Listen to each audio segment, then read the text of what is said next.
The August sun in the Delta. Not only does it bring sweltering temperatures, but also the start of Statesman football camp. Along with players and coaches, it is up to the athletic training staff of the Statesman to keep all those involved healthy and on the field.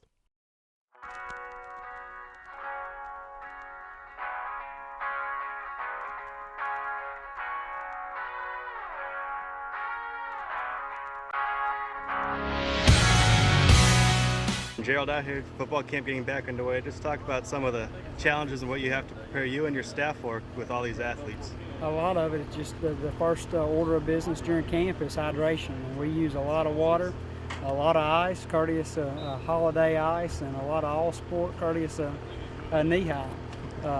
And even though you got all that stuff, you got to have people to move it. And our students and GAs, athletic training students and GAs are out here working quite hard, making sure the kids are staying hydrated. We've got 11 students out here, 2 GAs and myself, so we've got 13, 14 people out here making sure the kids are staying hydrated, plus they have access to it in the facility, and that's a prime objective during camp. We can deal with the ankles and the knees and things like that, but we got to keep them all cool. And talk about the challenge with football players when sometimes they kind of want to act tough, getting through to them to actually stay hydrated and drink the water when they get the break. Sometimes my Napoleon syndrome has to come out in that a little bit.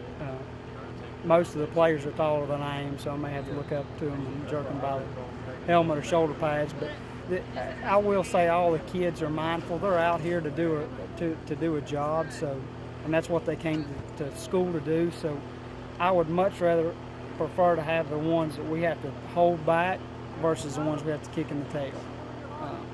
It may be a little easier to have the ones that have to kick in the tail, but it's more rewarding because you got the guys pushing themselves, and that's what you want to see. I mean, we're all here, regardless of our division,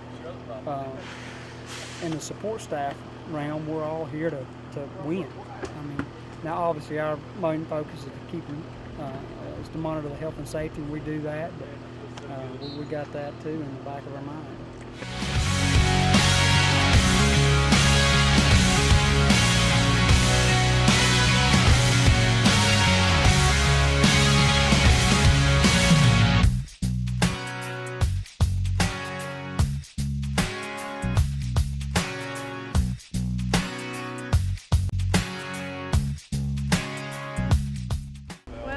The main thing you have to be prepared for is making sure nobody cramps up, making sure everyone stays hydrated. It's always a privilege to be out here working with the football team and building relationships with everybody.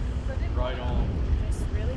But I did it playing basketball. And kind of what are the most common injuries you see pop up during this camp when guys kind of been off during the summer, getting back into it physically? Mainly, no one's used to the Delta weather, so really, honestly, pushing the water and the all sport. And I mean, you'll see like ankle sprains and stuff that you normally see during the year, but the main thing is the heat exhaustion.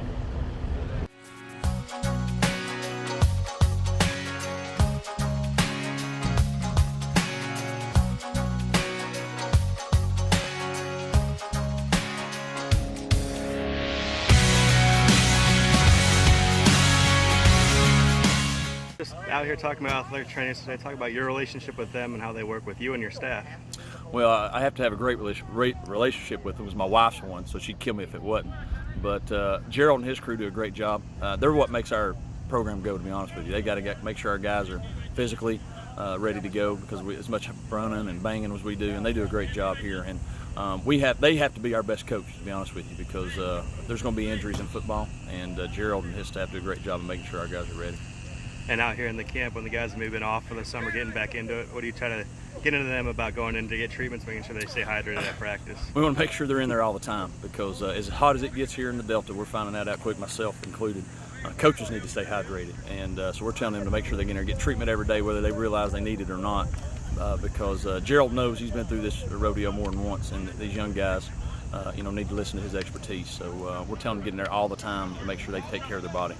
It's more than just football going right now at Delta State, as both men's and women's soccer, along with women's cross country, have all reported to start their training for their upcoming seasons, and it's up to the Delta State athletic training staff to keep all those players healthy as well. The biggest thing, honestly, for us as athletic trainers is not just keeping the athletes safe and healthy, but our interaction with the coaches. So making sure that the coaches are happy, that the girls are taken care of, and that we're just basically on top of our game and doing our job.